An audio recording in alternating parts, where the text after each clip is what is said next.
The wind moved through the tall pines like a whisper that never ended.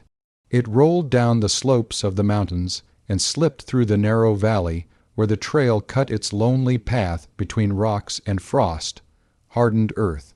Snow from the night before still clung to the shaded places, though the sun was slowly melting it into silver droplets that ran down the stones. Elias Turner had lived in those mountains for nearly 15 years.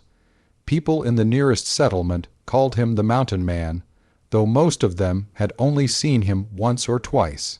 He trapped, hunted, and traded furs when the weather allowed.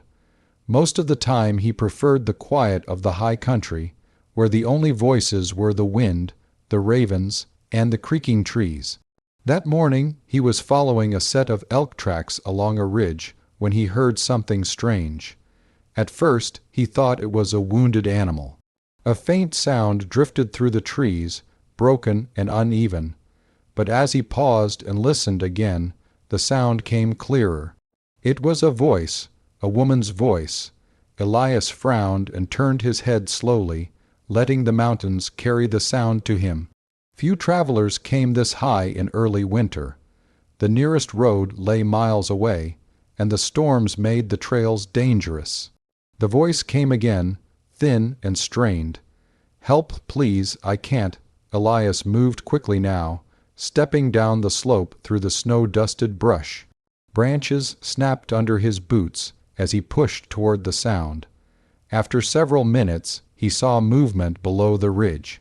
A small wagon sat crooked beside the trail, one wheel sunk into a muddy rut. A tired-looking horse stood tied to a pine tree, stamping nervously in the cold. On the ground beside the wagon lay a young woman. She was wrapped in a wool cloak, but it had fallen open around her legs. Her face was pale, damp with sweat despite the cold air. Elias slowed as he approached. The woman looked up at him with wide, frightened eyes. "Oh, thank God," she gasped. "Please, I can't close my legs." The words came out in a rush of panic and embarrassment. Elias had seen many things in the wilderness, but the tone of her voice told him immediately what the problem was. He knelt beside her carefully. "How long?" he asked in a calm voice. I don't know," she said, shaking. "It started hours ago. I thought I could reach the town, but the wagon wheel got stuck, and then the pain, it just kept coming." Another wave of pain crossed her face, and she gripped the ground beside her. Elias understood now. The woman wasn't injured. She was giving birth. The mountains had a way of placing people in impossible situations, and this was one of them. He glanced around quickly, measuring what he had to work with. The wagon held a few supplies: blankets, a water jug, a small trunk. Nothing that looked like proper medical equipment. But Elias had delivered animals before, and years earlier he had helped a trapper's wife through childbirth during a blizzard. The basics were the same. He took a slow breath. "You're going to be all right," he said quietly. The woman shook her head weakly. "I can't. Something's wrong.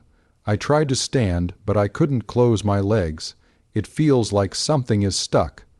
Elias gently moved the blanket aside to check. What he saw made him pause. The baby had already begun to come, but the child was positioned awkwardly, one tiny arm visible before the rest of the body.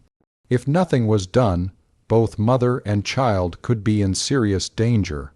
Elias steadied his voice. "My name is Elias," he said. "What's yours, Clara?" she whispered. "All right, Clara. Listen to me carefully. You and that baby are stronger than you think, but we have to work together." She nodded weakly. The mountain air had grown colder, so Elias quickly grabbed blankets from the wagon and spread them beneath her.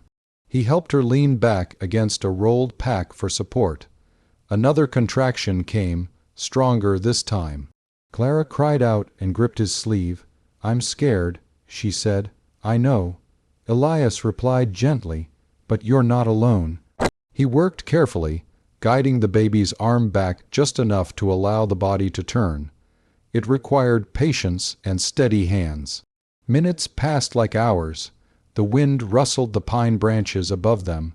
Clara struggled through the pain, breathing the way Elias told her. Her strength surprised him. Many people underestimated how strong a determined woman could be. Finally, Elias felt the baby shift. "That's it," he said. "You're doing it." Clara pushed again, crying out into the cold mountain air. And suddenly the child slipped free into Elias's hands. For a moment everything was silent. Then the baby let out a loud, healthy cry. Relief washed over Elias like sunlight breaking through storm clouds. Clara collapsed back against the blankets, tears running down her face. Is the baby all right?" she asked weakly. Elias wrapped the newborn in a blanket and held the small, squirming bundle up where she could see. "A strong one," he said with a small smile. "A boy." Clara began to cry harder now, but these were tears of relief. Elias finished cleaning the baby and carefully placed him in her arms. The tiny child quieted almost immediately, his small fingers curling against the blanket. For several minutes neither of them spoke. The mountains seemed to hold their breath around them. Finally Clara looked up at Elias.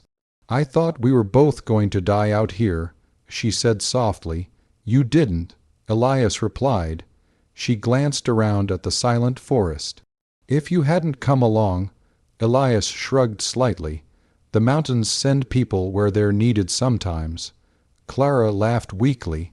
After making sure both mother and child were stable, Elias built a small fire beside the wagon to warm them. He melted snow for water and prepared a simple broth from supplies in his pack. The sun slowly dipped toward the western peaks. As evening approached, Clara rested while the baby slept against her chest. Elias repaired the wagon wheel as best he could. When he returned to the fire, Clara was watching him. "You live up here alone?" she asked. "Most of the time," he said. "That must get lonely." Elias considered the question. "The mountains keep good company," he said. She smiled faintly. "Well, today they sent you to keep mine." The baby stirred and made a small sound. Clara looked down at him with quiet wonder. "I don't even know what to name him yet." Elias sat beside the fire, staring into the flames. "Well," he said after a moment, "a boy born in these mountains ought to have a strong name." Clara glanced at him thoughtfully. "You saved his life," she said, "and mine." She looked back at the child. Maybe Elias wouldn't be such a bad name. The mountain man didn't answer right away, but for the first time in many years, the quiet wilderness around him felt a little less lonely.